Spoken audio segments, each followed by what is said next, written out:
understanding of the attack is so far and what has occurred over the last week, as well as in the preceding month. There's been a number of things happening behind the scenes that we want to talk about.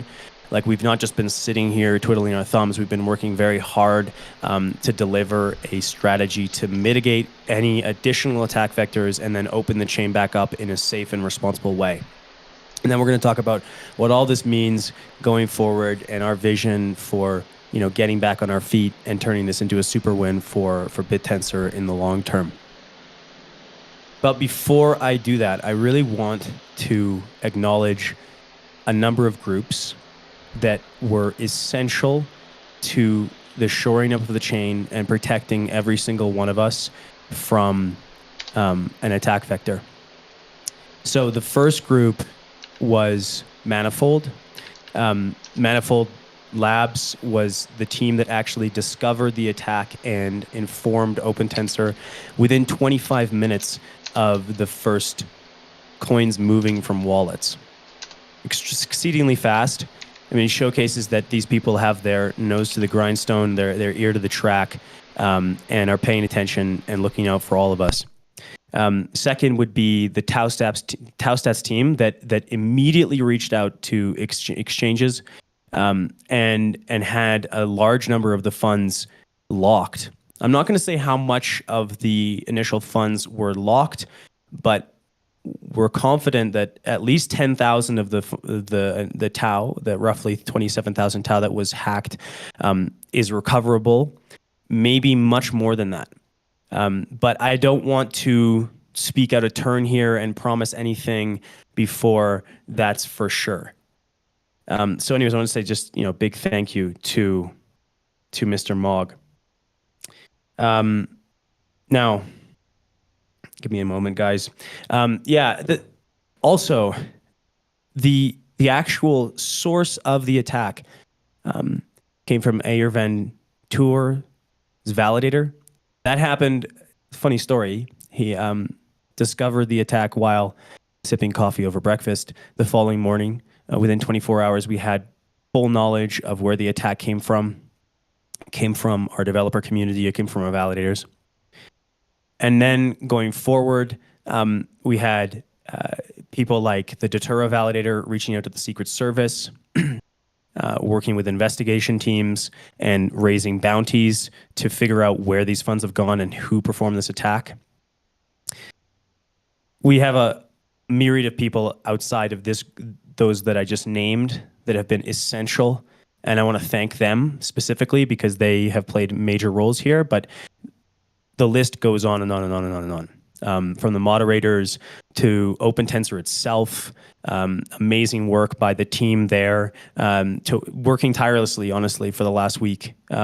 We've had engineers working at all hours of the day, 24/7, pushing changes to the protocol and ensuring that we as a community are totally safe when it comes to our funds, and that Subtensor and Substrate and bittensor are 100% shored up.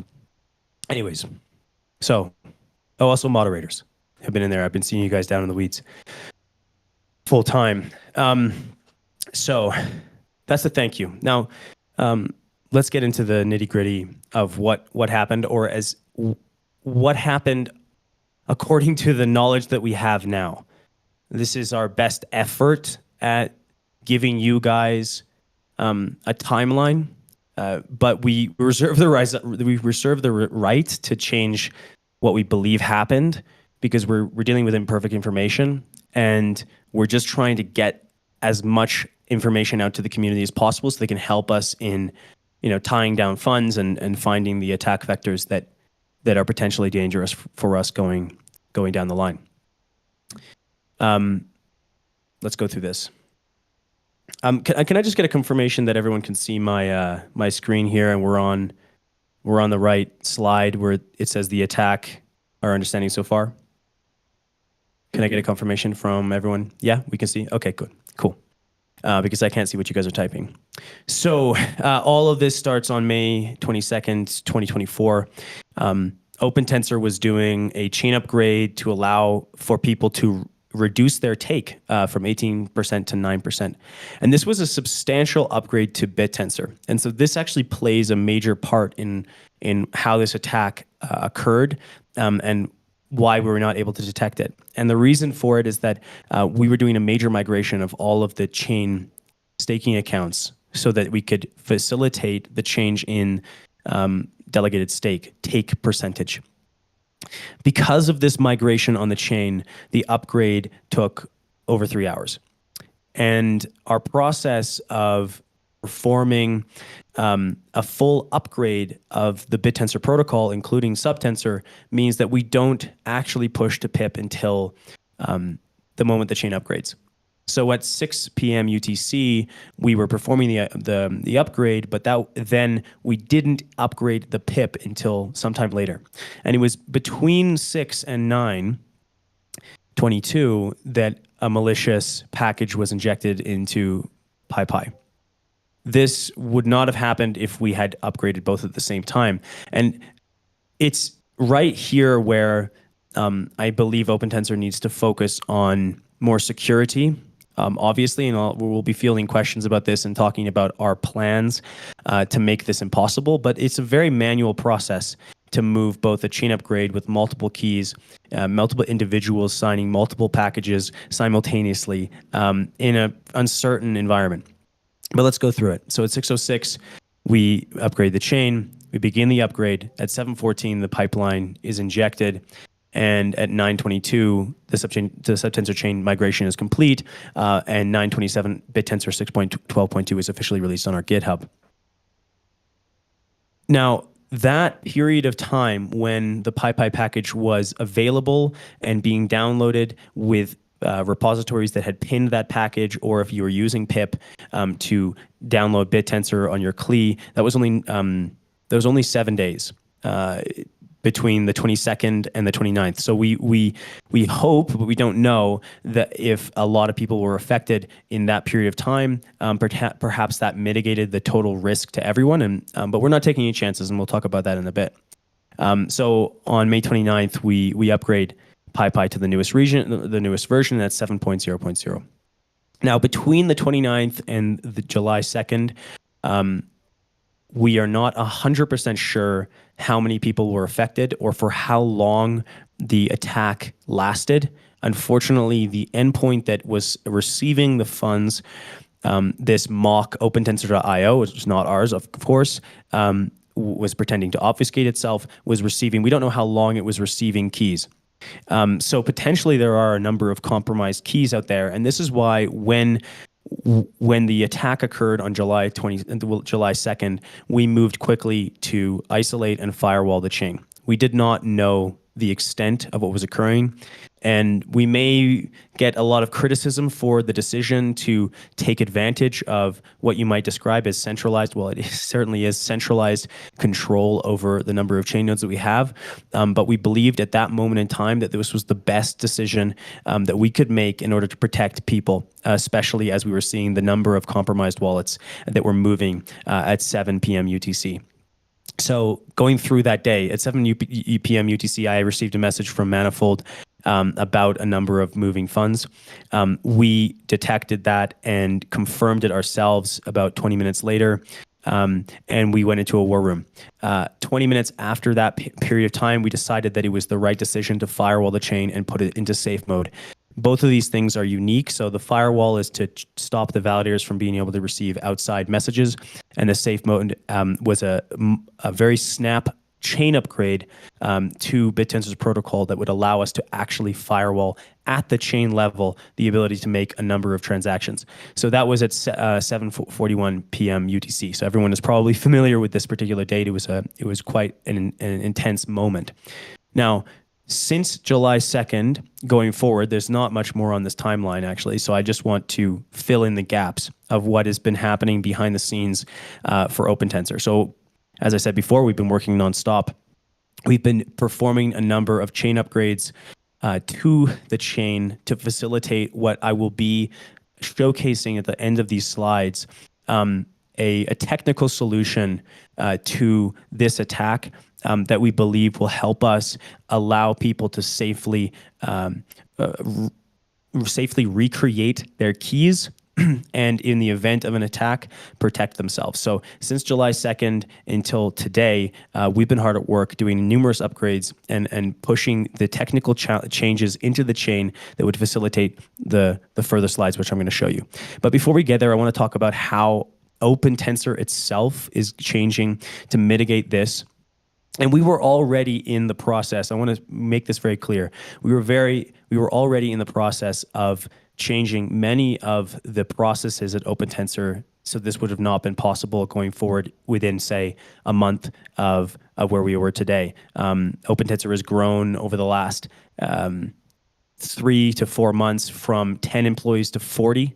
It's going through an absolutely a remake of the organization to focus on security and process and ISO compliance across the board, so that we can be sure that we're not only just plugging the holes that allowed for this type of attack to occur, but going above and beyond to become one of the most secure software companies in the world. But I want to talk about what we have today. So as of today, meaning since this attack occurred, we've been working to change the very processes that would have potentially stopped this attack.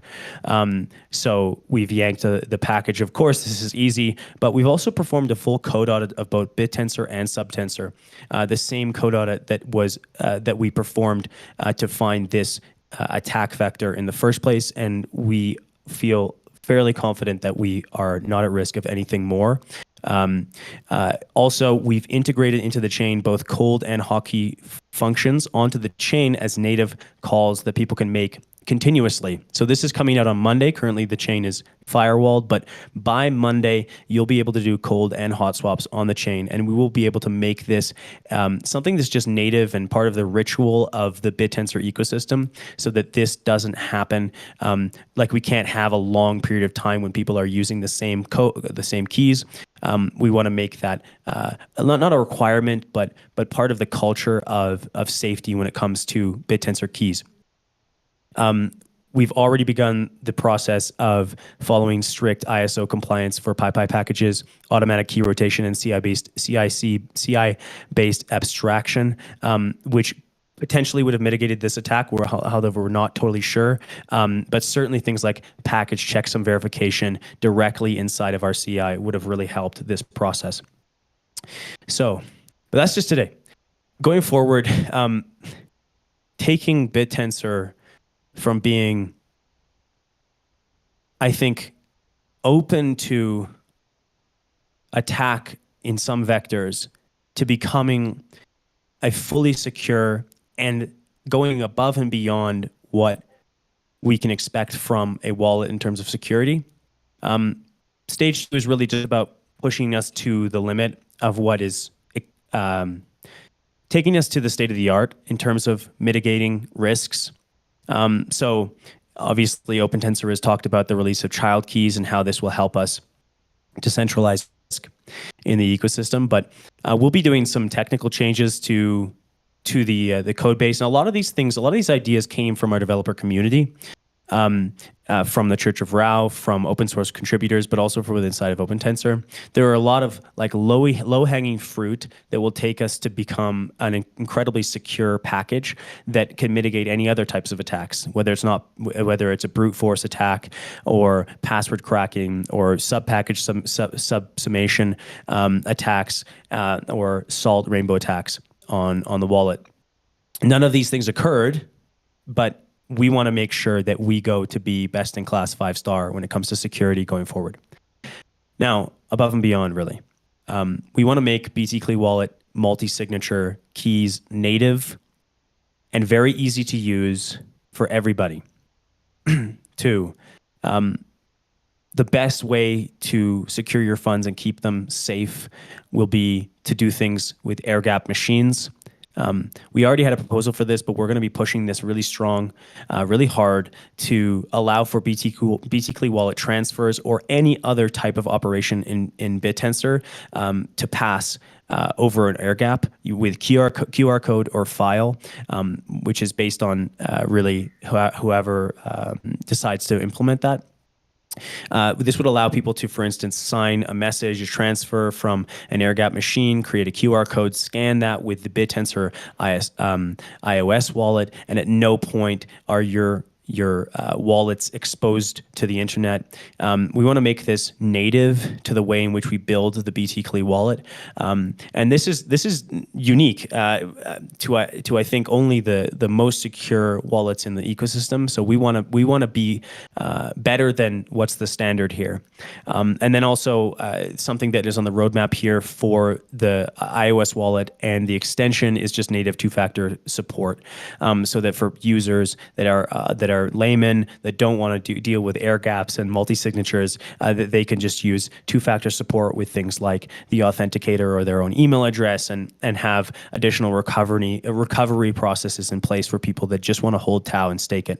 And they don't want to do this difficult, more involved stuff. So these are all things that we have talked about in the past, but OpenTensor is going to be pushing myopically in the next couple months to get out to our users so that this can never happen again. The wallets of bittensor and Tau is the foundation of everything we build. So we're taking this very seriously. But let's talk about going forward. Most people are on this call because they want to know, how are we going to deal with opening up the chain? Before I get here, I want to reiterate why we closed the chain. We took centralized authority and we made a decision. And the reason we made this decision to close the chain and Fire Wallet was because we believe that the most important thing is people's funds and Tau.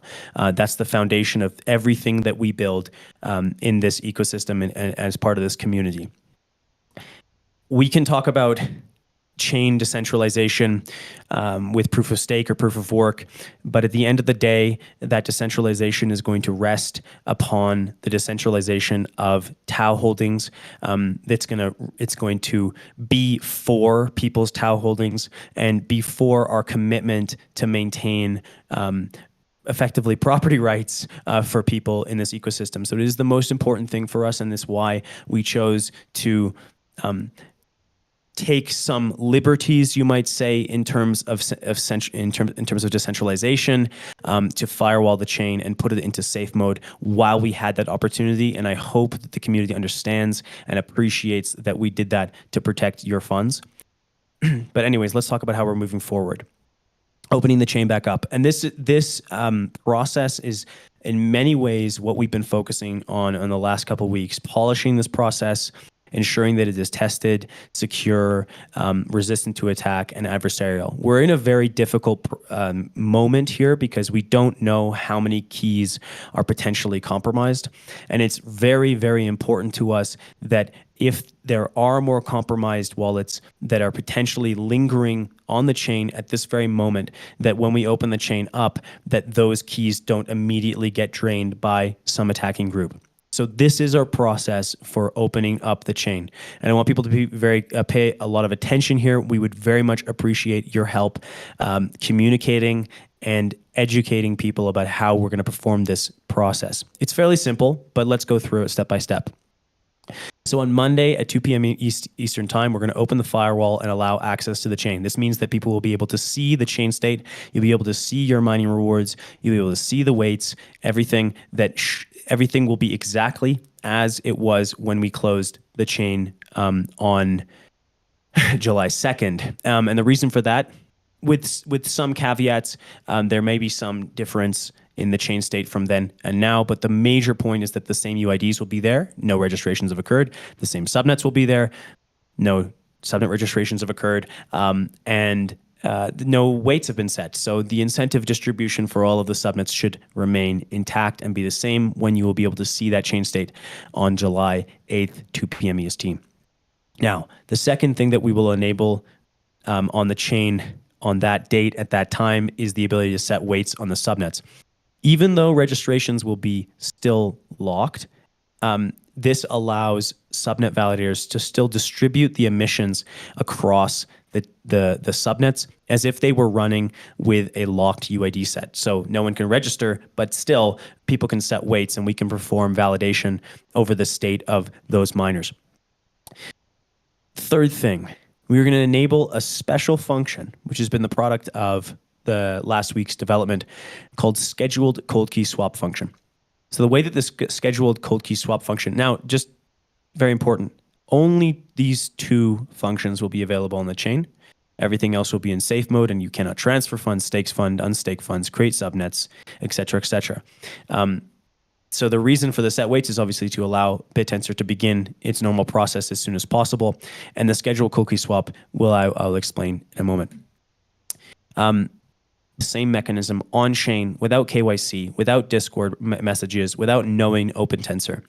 We know that people are a little afraid of whether or not their keys are at risk. And so we built this function to allow them to swap their cold key, swap their keys, and everything associated with those cold keys directly through the chain without having the OpenTensor. So what does the scheduled cold key swap actually do? Well, when I swap my cold key with another, all of the maps, all of the state of the bittensor blockchain will swap in my new key and swap out my old key and replace it with my new key. So you keep all of your hotkeys, you keep all of your subnets, you keep all of your balance, you keep anything that is associated with your key on bittensor. If you think that your funds are at risk, you want to call this function so that if in the event that the attacker is able to eventually use your funds, that if they were eventually to call a transfer, the cold key would be swapped and they would not be able to perform that action. So we know there's going to be a flurry of people sending this transaction. And don't worry, you have 4 days to send this transaction, and it doesn't matter if you send it at the very beginning of the process or at the very end of the process. And really, if you don't think that you're at risk, we recommend not sending it. Like for instance, if you use the extension or Polka.js, or you staked with Taustats or Nova Wallet, or you didn't download bittensor 6.12.2, and if you never actually called any transactions from that particular version of bittensor, we're very, very confident that you're not at risk of losing funds. But let's talk about how this process proceeds from Monday until Thursday. So the scheduled transaction does not actually perform the swap. It schedules it for 72 hours later when the actual swap occurs on the chain. And I'll explain why we did this in a moment. So on Thursday, the first scheduled swaps would begin to execute on the chain. So scheduled swaps are executed on the chain on Thursday. The first one would be sometime around 2 p.m. And Thursday will also be the date that we bring the chain back to normal operation. So after Thursday, everything is the same on bittensor. You can set weights, you can register subnets, you can register UIDs, you can burn register, you can stake, you can unstake, you can delegate. Everything is there. Now, there is a situation that can arise, which we might describe as a race condition between you and an attacker during Monday and Thursday. And this is the complexity here that we needed to deal with. If both you and the attacker has the key, there's a chance that, for instance, if we had opened the chain just directly on Monday, July 8th, they would get the transaction in before you, and Bob's your uncle. There you go. You've lost your funds. So we have this window of time where it doesn't matter if you send it it doesn't matter when you send this transaction to swap your key between Monday and Thursday. If both you and the attacker were to perform the same operation, that means if your keys were actually compromised and the attacker were to choose to perform this swap operation like you during that 4-day period, what we will do is take your key and lock it and turn it into what we would describe, what we're naming an arbitrated state on the chain. So just make people understand this very specifically. This would only occur if you and the attacker attempted to swap your keys within the 4-day period. Most people, and we really highly suspect that a large number of people that call this function will not enter this arbitrated state. However, we will provide mechanisms for you to see if that's the case, who's arbitrating your key in terms of their key SS58 address, and whether or not everything is performed the swap after Thursday. But in the unlikely case that this occurs, because it potentially can, given that 2 users have this key, we take your key and we will turn it into what we are calling an arbitrated state.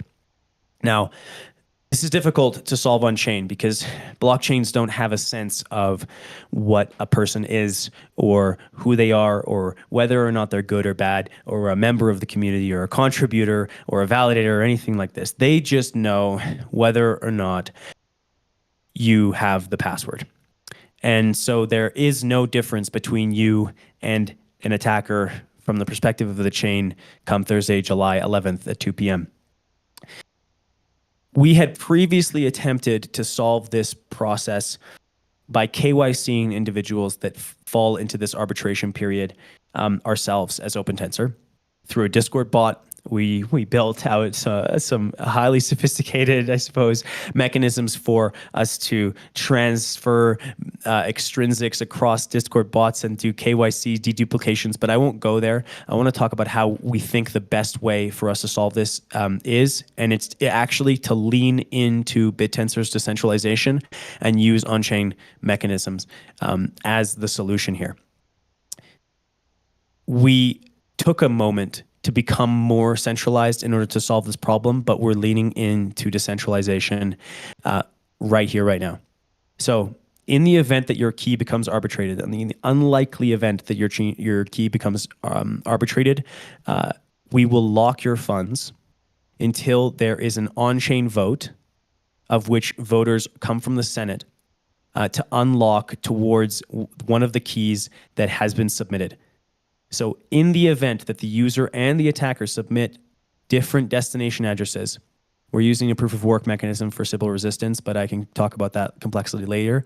The funds will be locked until the proposal goes through the Senate. Now, every key that falls into the state will have an open proposal, and we will have to tediously, excruciatingly, but we will do it, go through every single potential key and make sure that it goes through to the users that we can determine as a community actually own the keys. We suspect that the attacker will not choose this direction because obviously it would require doxing themselves in a very serious way when there are ongoing criminal Secret Service level and FBI level investigations into the specific users, as well as multiple private investigating agencies and hacker finders looking for them. So we suspect that they probably won't be attempting to go through this process. But if they do, maybe we recommend they should so we can find them faster. So this is how we're going to deal with those processes on chain. So we will be following this very closely after Thursday. So now I will be answering questions about this process. It's technical, detailed after the call for people that want to come up on the stage, and also there will also be instructions for how to run this function tomorrow.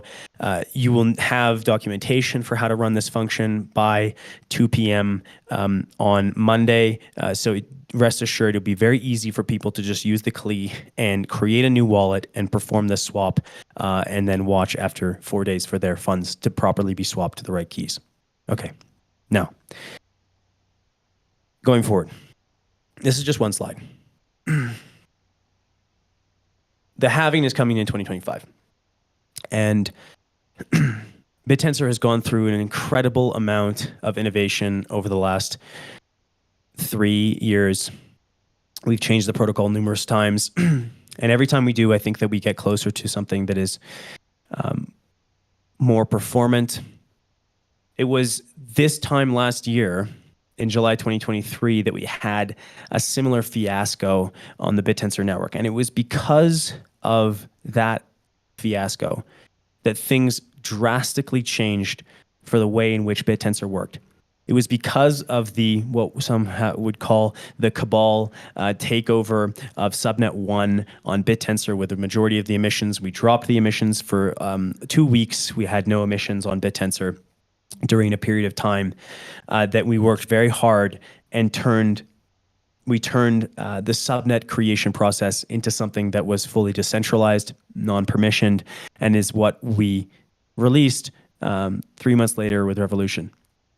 I think this event will be of similar, if not more, magnitude for bittensor in terms of security, but also in terms of aligning ourselves towards where we want to go.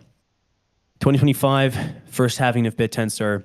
By the end of it, our plan is to fully decentralize the chain nodes so that it's impossible for us to perform anything like a firewall going forward. We will be giving up the control of the bittensor Python package, hopefully to more and more of a decentralized open source process. It is open source, asterisk here. It is already open source, but we want to absolutely stimulate more contributions from outside contributors to help us perform as well as we can in terms of building the best Python package and wallet. And we want to open up for good OpenTensor to control OpenTensor's control over subtensor to on-chain governance. This Senate through subnet owners and contributors across the stack. And that's our commitment. And this period of time has been obviously very intense for a number of people. We're very sorry for any part that we played in it and any miscommunications we've had. We're very thankful for everybody that has contributed to help this really be mitigated in a massive way. And going forward, we would very much appreciate and be very thankful for everybody that turns this into a major success for bittensor in the coming year. So anyways, guys, thank you for listening. And now I want to just have people come up on stage. I want to answer questions. I want to do my best at making sure everything is absolutely understood so that when Monday comes at 2 p.m., everybody can move their keys properly. So let's go back.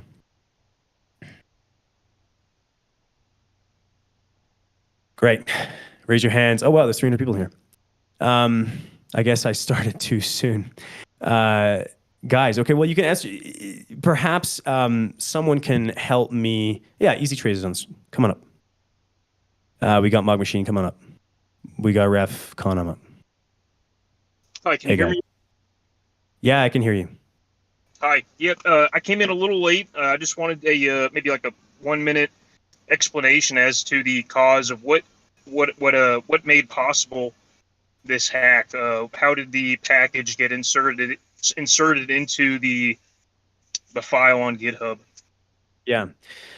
So I mentioned a bit in the call that we have a very unique process for upgrading our packages on the chain and in Python. And the uniqueness comes from the fact that we have to have the package in line with the chain state at the same time. Otherwise, it doesn't make sense for you to install the package, et cetera, et cetera.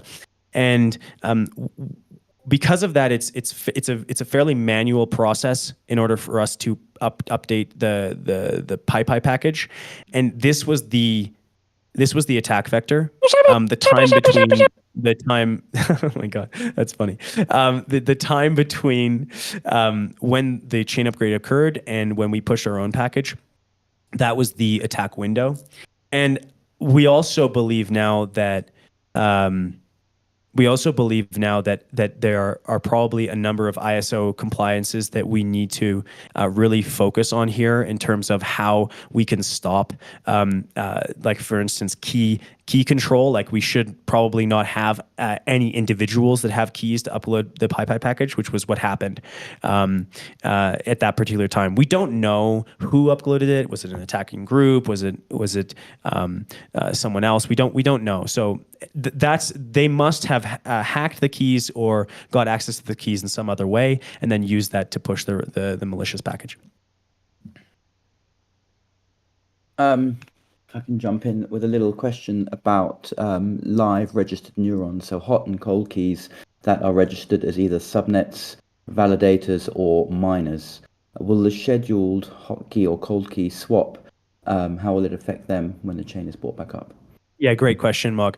So the everything on bittensor is effectively permissioned by the cold key.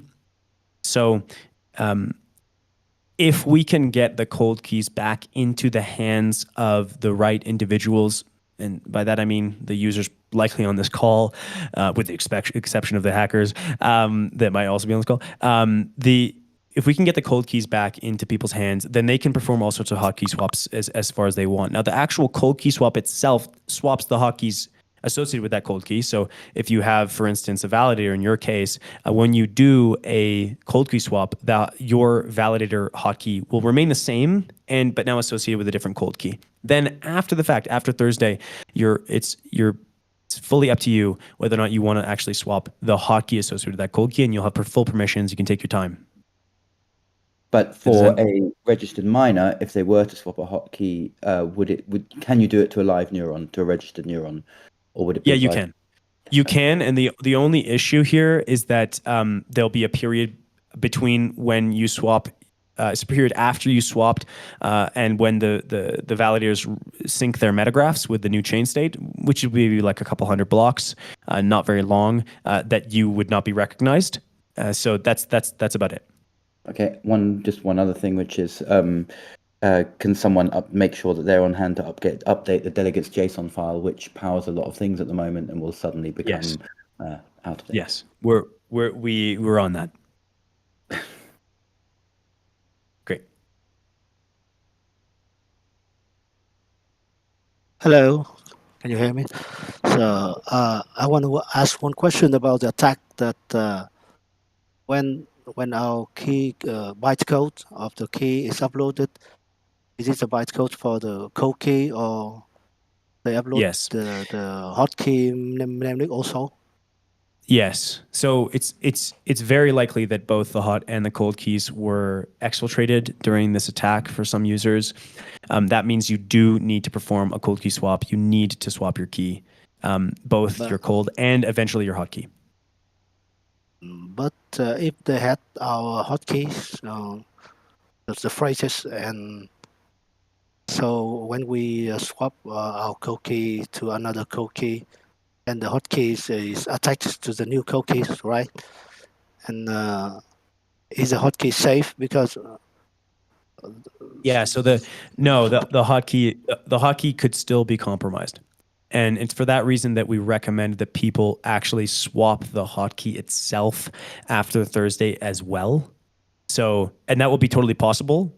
But it will be possible by the fact that you have swapped your cold key, and now that is safe. The most important thing to focus on is obviously to protect your cold key, because it's what gives you permission to swap your hotkey. Funds are safe with the cold key swap, but with if you don't do a hotkey swap, as a validator, of course, someone could use your hotkey for access to the network, because that's what gates it. And as a miner, they could essentially register a neuron with your hotkey and badly mine on your behalf, and therefore mess with your statistics of mining or validating.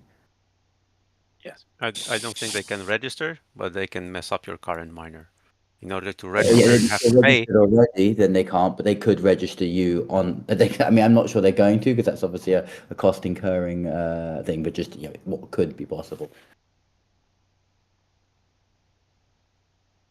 Okay, is the hotkey swap still going to cost 1 tau, or has this price been reduced? Well, we're going to reduce. Yeah, we are going to reduce the price. Yeah. So we haven't picked a specific value, but it will be sub 1 tau for sure. Likely, maybe Formalized Tensor can actually type in what our specific value is there. I don't know, but it's going to be, if you're asking what it exactly is, I don't know right now. It will be certainly reduced. Will the cold key swapping function stay with us for a long time, or is this like a temporary thing that you're going to remove in a week or so? Yeah, so technically there are two swapping cold key functions. There's swap cold key, and then there's scheduled swap key. And you could call a scheduled swap key later in your life if you want to just do everything 4 days slower than, 72 hours slower than you'd like to do them.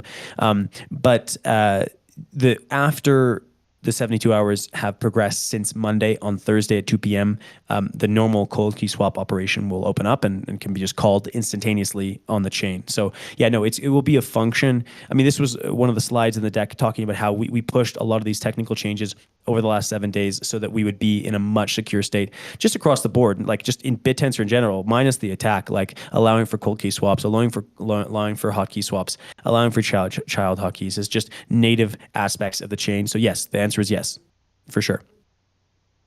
Okay. about the attack. Before the attack, when was the last time where the API key to Pipi has been rotated? I'm not sure. But I'm not sure. Has it been rotated on the regular schedule, or set up once and just stay like that? It would have been rotated on a period that would have been a better question for our head of Yeah, I can maybe security at that time. Yeah, Ella, you can answer. Yeah, I was a little bit closer to this. I was in we had somebody just leave, what is it, about January-ish or February-ish, and I believe that was around the time we rotated everything that we had. So Q1. Okay, so after the last person has left the team, you have rotated the keys, and then we don't know what happened. That is the estimate, yes. Okay, thank you.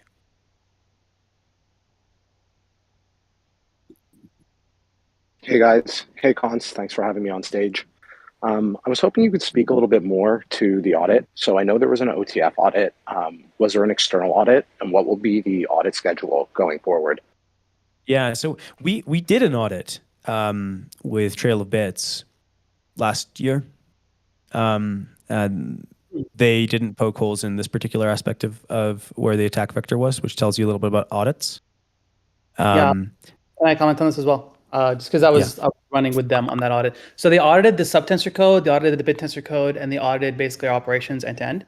Cons is right, they did not really raise any flags on the way we were doing things. They did raise some flags on the bittensor code, which has been resolved since then. And at this point, we're probably looking at running a more recent audit as well with, we're not entirely sure which company yet, but it's something we're looking into at the present. I will also mention here that last year, OpenTensor was much smaller than what it is today. And we have really the firepower to perform these types of audits internally. We have hired people specifically to get us to ISO compliance, and that process was actually underway when this attack happened. Okay. It's all good to hear. Would you guys be interested in opening any form of community audit program or pursuing a community audit? Yes, absolutely. And because like we absolutely want to get help from our community. We know there's just absolute geniuses out there. So for sure, bounties, white hat bounties. I will personally be funding core the bittensor core developers at Church of Rao. I will be funding them through a validator program that's in the works. But yeah, if you have any suggestions, BT guy, about how we should set that up, and we will take lessons from anyone. Yeah, I definitely do have some suggestions. I don't think the open forum is the best place to voice them. But what I can say is the community is some of the most intelligent people that I've met to date. And I think it would do the network justice to let some of them take a look at the code. Right. That's it for me. Thank you so much for answering my questions. Thank you, BT guy. Hey, can you hear me? Yes, Essex. Yeah. So in most of the cases, when things like this happens, is like someone from the team. I think in 70 or 80% of the cases, is someone from the team, someone that opens the access or stuff like that. So I'm like suggesting to like have a look inside the team and like to check on the former members of bittensor, because there might be something there that they have done in the past, or yeah. Yeah, thank you for your suggestion, Essex. We there is an ongoing investigation, and we don't want to point fingers until there's more information. But we're working with authorities to follow through this process in the right way, and so we're keeping our cards close to our chest, and we're not saying things out of line. But thank you. Yeah, absolutely. Also, what will happen with the blocked TAO? How much time it will actually be blocked until the voting will be available? Great question. So let me talk a little bit about how this happens technically. So if the attacker decides to sign this transaction, which becomes in conflict with your own swap during the 72 hours that this particular transaction is the only available on the chain. If that race condition occurs, we create a unique proposal for that specific cold key, and being yours, for instance.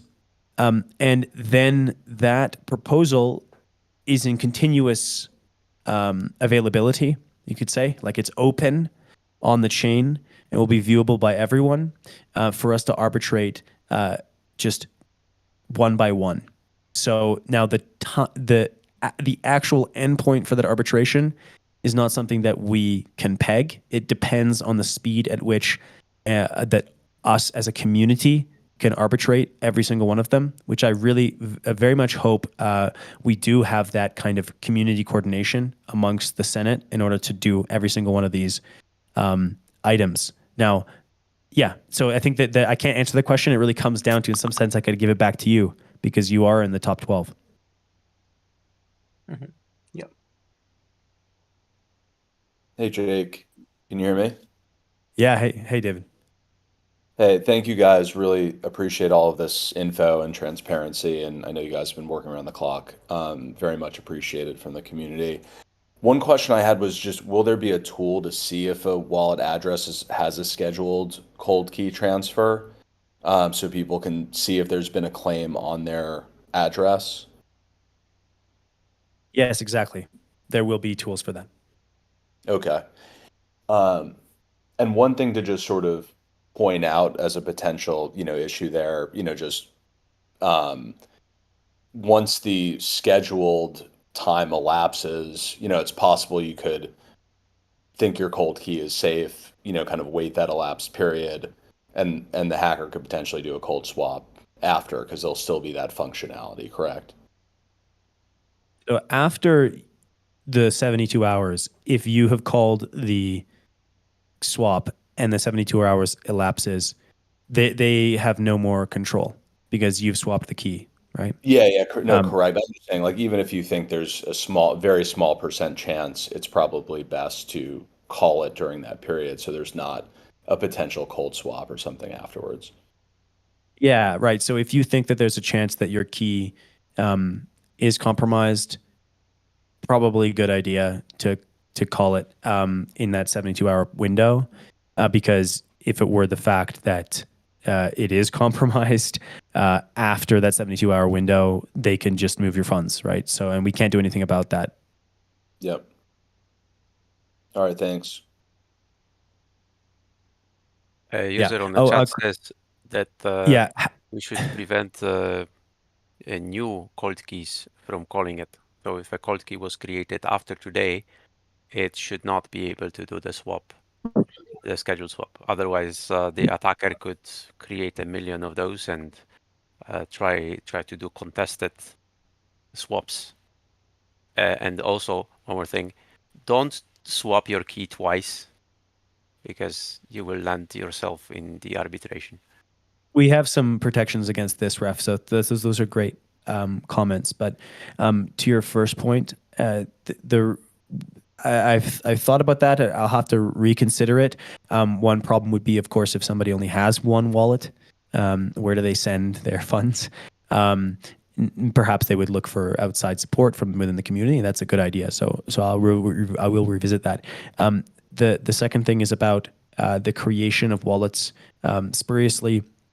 So the actual function call to swap the wallet will not cost tau. It will require a proof of work, which is native to bittensor. And so, and the more that you submit for a particular cold key increases exponentially the cost to submit new cold keys. This is both Sybil protection, but also it stops the attacker from like filling up the chain with all of their keys. They would have to perform an exponentially large number of proof of works in order to do that, whereas individuals can just do that on their own for their own keys. And what was the third thing, Ref, that you mentioned? Yeah, so if you have a cold key and you want to swap it out, don't do it twice. Oh yeah, right. Sorry, and we just checked that on chain. So if you set to the same key, we just don't allow that to happen. So don't call it twice on yourself with different keys. Yes, thank you, Rev. Very good point. Yeah, do not swap your keys twice with different destination addresses, or you're in a world of hell. Hey, I've got Do a not question. attack yourself. Go on, Zion. So my understanding is if this cold key swap works as intended, then any compromised wallets will sort of be under the control of the right person going forward. And so there's no further risk of a loss of funds. But for the people who have lost funds, is there any sort of way to reverse that, either like technically or manually, or sort of what's the intention around making people whole if they've lost funds in the hack? It's a great question, Zion. Our current priority is focusing on making sure that more people are not at risk. bittensor and the chain is not at risk. We will talk about that in a later call. We haven't fully come up with a plan, and we hope that for those that were affected, that we can talk about this at a later date. So let's just pin that particular question for timing. Is that all right, Zion? Understood. Yeah. Best of luck with everything.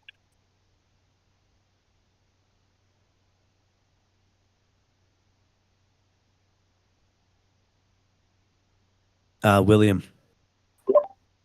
Hello. This is going to be a busy stage, guys. I had one question that I know you guys have got covered, that is just any issues with sequencing between cold key swap and scheduled cold key swap. There'd be a slight irony if a load of people triggered scheduled cold key swap, then got superseded by cold key swap. And I guess my other question is, like, what's the record for least hours slept in the week in the foundation? It's every week. It's always formalized tensor who just doesn't sleep. So yeah, that just goes back in for a number of months. For the first question, Fox, you can't call the cold key swap until Thursday at 2 p.m. So only it's scheduled. Was that your question? It was more if the scheduled, because the scheduled swap has a fixed time interval, or it just triggers exactly on Thursday at 8 a.m. It has a fixed interval. So this is important, right? So yeah, thank you for bringing that detail here, Fox. It's 72 hours after the fact, right? And so if your key has called that within the first 72 hours, you can't then call cold key swap while that one is waiting, if that makes sense. So yeah, we did the accounting. Exactly the point. And again, it's a stupid question, but it's nice to know you've covered it. Yeah, I'm glad. There you go. Community support audit, a community audit. There you go. Okay, so I have one thing. Currently, if funds are moved between wallets, you can go on Tau Stats, you can see what's going on. You can see it on Polkadot. There's a number of tools for that. If the money is stolen along with a hotkey, so someone does not transfer money out of the, cold key, does not transfer money out of a cold key to another cold key, but takes the entire cold key and then swaps it several times in a row, then I don't think as a community we have tools to keep track of it. So if this is a vector of, like, someone will try to use it, then we will be blind. So I would suggest to maybe this new function for swapping cold keys without a 3-day delay. Maybe let's not turn it on in 3 days, but first build the tools that will allow us to track what's going on. We've lived without this instant cold key swapping for a very long time. I think we can stay without it for a couple of weeks more. It will be fine. Great. We'll talk with you offline, perhaps, Ref. Okay. Obviously, our goal is to move as quickly as possible here and get the chain going. So we'll see what we can pack in terms of technical changes by Monday. But yeah, I hear you. Okay. Thanks. Yeah. Now, Siruk, do you have any questions for me here on the stage? Yeah, it's kind of like it's one question, but it might have two parts to it. But first, I just want to say thanks for all the hard work and all the hours you guys have been putting in. The question is the arbitration process. Let's say the attacker wants to make it difficult to tell which accounts are really in arbitration, or flood the process with additional requests by using accounts that are just recently created. Are you guys going to be going off of like a timestamp or a certain block? Basically like at the end of this block, anything after that won't be going into arbitration. And then if it isn't a fixed time or a fixed block or a height, and people are, between Tuesday and Thursday are firing that delayed function, there is going to be a window of time that you can't just pick a date and look at everything after that. Right. Yeah. I think I understand your question, Everything before. Okay. So from Monday until Thursday, let's say that the attacker has your keys. If for everyone else, it's easy. The key gets swapped, right? So no problem. Let's suppose that the attacker has your key, Siruk. So you call the swap, and then he calls the swap, or she calls the swap, or they call the swap, or whatever. Swap says, hey, no, actually, this is the destination key over here. That just the fact that a second key has been registered in that period means that the key now goes into arbitration. So now it's in this new state. The cold key that in question is in a new state. So you're following me up until this point, right, Siruk? Right. Yeah, I follow that so far. Okay. But my question was no, I understand your questions about going forward. Yeah, okay. Going forward. Okay. Yeah. Yep. Yeah. No, I just setting the stage. So at this point, we create basically a proposal for the key, and that proposal is now immediately up for vote amongst the Senate. And if a quorum is reached on which of the two keys is the one that we as a community can decide is the legitimate key, that's the one that goes through. Now, obviously, what if the attacker is put both his keys in, right? So it's only the only two keys available for vote are his. Well, this is why we actually have to allow individuals to continue to set new keys in the period going forward. Now, every key, and this just depends on the chain, effectively. So the set of potential keys to select from over time can grow. But the difficulty in terms of proof of work to register a new key associated with another cold key increases exponentially, so that for an attacker to do this process in a massive way across multiple keys, they would have to fight effectively proof of work to steal every single proof of work in that period. So the good guy just needs to win one, right? The attacker needs to win every single one, growing exponentially. And then let's say that they give up and the user finally gets his key in there after a long time of fighting this proof of work battle between him and the attacker. His key is now in the set. Let's say it's 100 keys. He can come in here and be like, look, I am legitimate. Here is my key.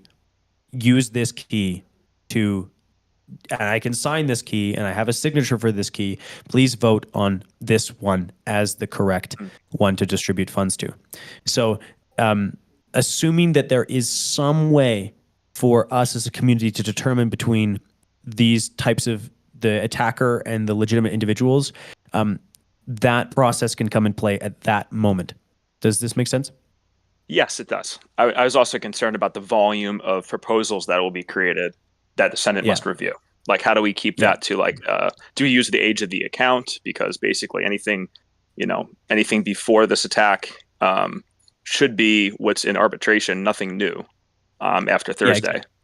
Yeah, exactly. We have that stuff in check, right? So like, you can't ask for an arbitration or a swap on a key that doesn't have funds or hotkeys, right? It doesn't make sense if it has less than some amount of balance.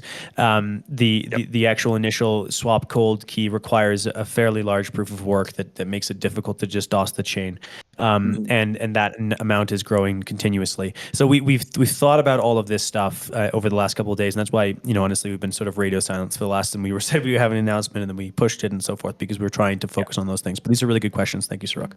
Yeah, absolutely. And these are good tools to have. I'm a part of a couple of other blockchain projects, and this is actually a really good solution, even when there's things that aren't currently looking like this. Yeah.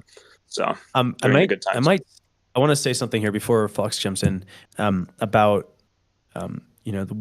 how we feel about this process is in order for this to work properly in the event of an attack occurring in the next week or so, it is simply going to stimulate BitTensor's on-chain governance in a massively positive way. So the outcome can only be positive here for us. It's like, okay, nothing happens, everyone gets their keys back to whatever. Other option is, boom, we have a fast-moving, highly functioning, tight-knit community on-chain governance, maybe one of the best in the world because of the scale of the number of keys that are in arbitration, right? Many votes all the time, us pushing this aspect of the project to push a really well-functioning, fast-moving, decentralized governance system. So it's only up in my mind.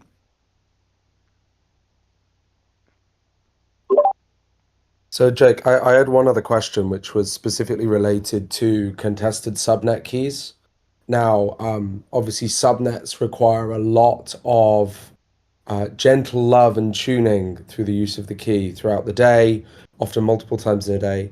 Have you thought of treatments for subnet keys that are under arbitration and any way that we can make sure the production of the commodities that BitTensor relies upon is as undisturbed as possible? And that could range from, a default pause on registrations to anything, but just curious if that's something you've wargamed. Yeah, I mean, when these proposals open up, let's say, for instance, God forbid that the arbitration period happens for Mog Machine here for Tau Stats. He can't withdraw funds, but he can set weights.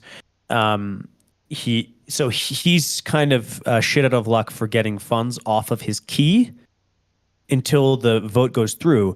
But we're talking about somebody that is, number one, a member of the Senate, right? That has deep community engagement and connections within the system. And I imagine that when it comes to super important keys, that we can swap them through on-chain governmance it's very quickly. So I'm not a sketchy guy, Jake. He's a sketchy guy. I think he's a sexy guy. But I was going to say, you just basically said I can come and win all arbitration because you will trust me. That's the answer I assumed. I just it's obviously a concern of what happens if multiple subnets get stuck into this state for too long. But generally, the teams running them are pretty public. Although no one wants to make assumptions and have every base covered, I think there's a very small chance that at this stage, an attacker who has performed the actions that have been performed is likely to pop his head up just to have another bit of fuckery at the risk of exposing themselves further. I don't want to say any more on that, but if you think deeply about this, it probably wouldn't be the wisest choice. Yeah, exactly. So guys, I am going to pin the call here. I'm going to keep it just over an hour because we'll be having a call 2 p.m. Eastern time tomorrow, where we will go through this technically, show people on a demo on the screen, and we can continue that conversation on into the wee hours of the night if people have questions or problems with installing or going through the documentation. So just stop it here. Thank you so much for your questions, everyone. It's been a great call. Let's fucking go. Let's get out there. Let's do this. I'll see you guys tomorrow. Thank you so much, Mog, Fox, MX, Dave Fields, Ref, Saruk, Essek for getting on the stage. I love you guys. Okay. Ciao. Bye. Bye-bye.